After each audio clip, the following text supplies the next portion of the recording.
À moins de 72 heures de la fin de l'année 2023, nous sommes en train, ce matin, d'agiter une question qui a retenu l'actualité tout au cours de cette année, l'année 2023. Disons mieux, une question qui retient l'actualité depuis un certain temps dans le pays.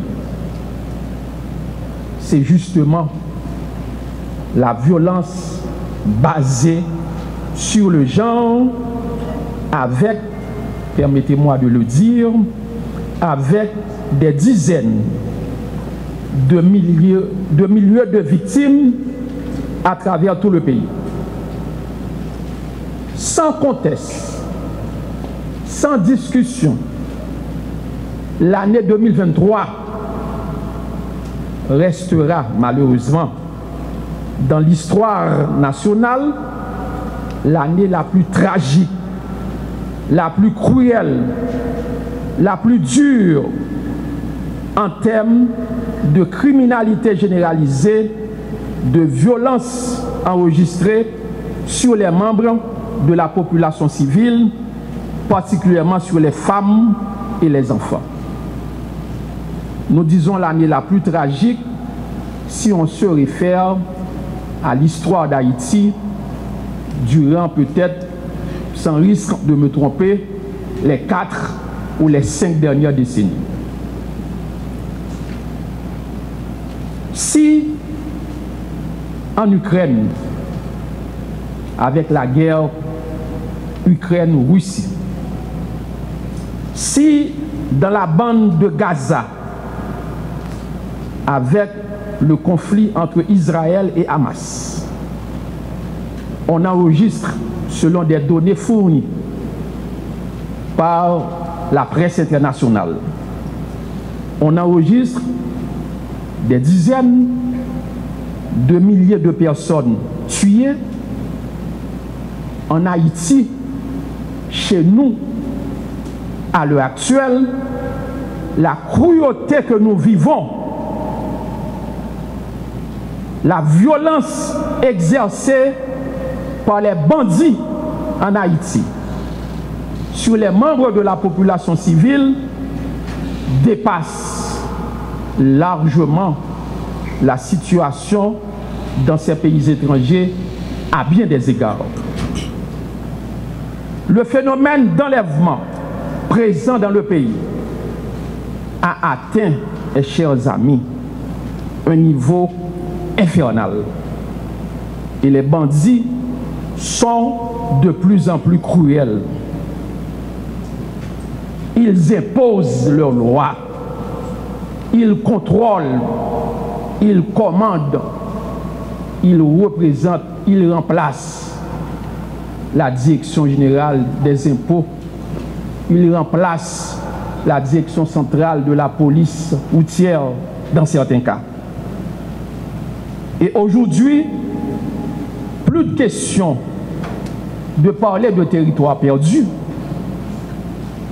Si on veut être objectif, n'en déplaise bien évidemment aux autres, les autorités concernées doivent avoir le courage de dire plutôt territoire livré ou territoire offert aux bandits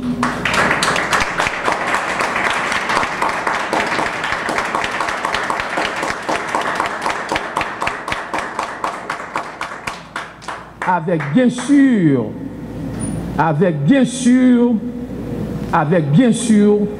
compromission. Dommage. En 2021, on avait, comme on le sait, comme zone de violence, Mortissan. On avait une partie de Grand Ravine. On n'avait pas Monacabri qui nous conduit au plateau central. On n'avait pas à 100% la ville de Thomaso. on n'avait pas à 100% quoi des bouquets, même s'il y avait des problèmes. On n'avait pas Mariani, la route nationale numéro 2, qui nous conduit dans le sud-est, dans le sud, dans la grandance. Journée jeudi, faut nous demandé géographe qui dans le pays, géographe nous, professeur de sciences sociales, de géographie, nous sur 27 750 km², combien qui sous contrôle l'État noir? Combien qui sous contrôle bandits?